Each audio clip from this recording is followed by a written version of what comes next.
நிறைய லைட்டாக ஒரு நாள் ஃபீவர் இருந்தது.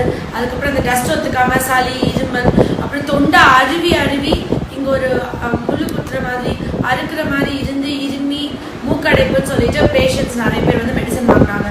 இந்த மாதிரி உலகம் முழுக்க இருக்கிற என்னோட மக்கள் இந்த வீடு கிளீன் பண்ணிட்டு இந்த டைமில் டாக்டரை போய் பார்க்க முடியல, நீங்கள் வந்து வீட்டில் இருக்கீங்கன்னா ஃபர்ஸ்ட் ஆஃப் ஆல் சூடான பாலில் ஒரு சிட்டிக்கு மஞ்சள், அந்த மஞ்சள் போட்டு அந்த பால் கலர் கூட எல்லோவாக மாறக்கூடாது. ஏன்னா நிறைய மஞ்சள் சாப்பிட்டா அல்சர் வரும்.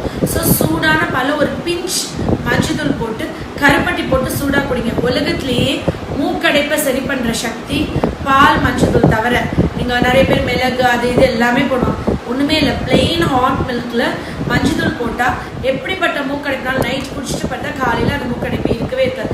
சைனஸஸை மஞ்சள் அப்படி தொடச்சி க்ளீன் பண்ணிடும். First thing. செகண்ட் திங், பயங்கரமாக இருமல் இருக்குது, இந்த தொண்டை அறுகிற மாதிரி இருக்குது. அப்போ இருமல் இருக்கும்போது தண்ணி குடிச்சாதான் இருமல் குறையுதுன்றது கடந்த 2 மாதங்களாகவே நிறைய பேருக்கு அது த்ரோட் இன்ஃபெக்ட் ஆகிட்டு இந்த மாதிரி காமனாக எல்லா ஊரில் எல்லா இடத்துலையும் எல்லாருக்குமே இருக்குது. கண்டினியூஸ் இருமல், நிறைய ஆன்டிபயோட்டிக் இருக்குது. ரெகுலராக இந்த சீசனில் குழந்தைங்கள்லேருந்து பெரியவங்க வரைக்கும் காலையிலும் நைட்டும் ஒரு அரை டம்ளர் சுடு தண்ணியில் உப்பு போட்டு கொஞ்சம் மஞ்சள் போட்டு காகல் பண்ணிட்டு துப்புங்க. த்ரோட்டில் இருக்க அந்த இன்ஃபெக்ஷன் சரியாக. அண்ட் அப்பப்போ வார்ம் வாட்டர் சுடு தண்ணி கொஞ்சம் சூடாக குடிச்சுக்கோங்க. அண்ட் இந்த சீசனில் ஆவி பிடிக்கும் போது நீங்கள் வந்துட்டு லேடிஸ் வந்து கண்டிப்பாக வீக்லி அட்லீஸ்ட் 3 days ஒரு நாள் விட்டு ஒரு நாள் ஆச்சு சுடுதண்ணி சூடாக வச்சு அதில் துளசி வேப்ப இலை முடிஞ்சால் உங்ககிட்ட ஆடாதோட லீவ்ஸ் கிடைச்சா போடுங்க. இல்லை வெறும் துளசியும் வேப்பிலையும் வீட்டை சுற்றியே கிடைக்கும், அதை போட்டு ஆவி பிடிங்க. அப்போ உங்களுடைய இம்யூன் சிஸ்டம் இன்னும் கொஞ்சம் ஸ்ட்ரென்தன் ஆகிடும். அப்போ உங்களுக்கு அந்த சைனஸஸ்லாம் கிளியர் ஆகிடும்.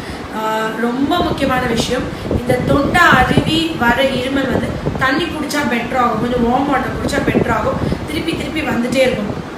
இதுக்கு நிறைய ரீசன்ஸ் இருக்குது. இதுக்கு எக்ஸாக்டாக உங்களுக்கு தொண்டை அருவி இருமல் வருது, தண்ணி குடித்தா இருமல் குறையுது, மாதக்கணக்கில் இந்த இருமல் இருந்துகிட்டே இருக்கும், என்ன பண்ணாலும் குறையாது. பக்கத்தில் இருக்க ஹோமியோ டாக்டர்கிட்ட போங்க. இதுக்கு 2 மெடிசன் தான் அழகாக கொடுப்பாங்க. அந்த தொண்டை அறுவது கம்ப்ளீட்டாக க்யூர் ஆகிடும். நான் மெடிசன் நேம் இந்த தடவை கண்டிப்பாக சொல்ல மாட்டேன், சொன்னேன் நான் செத்து.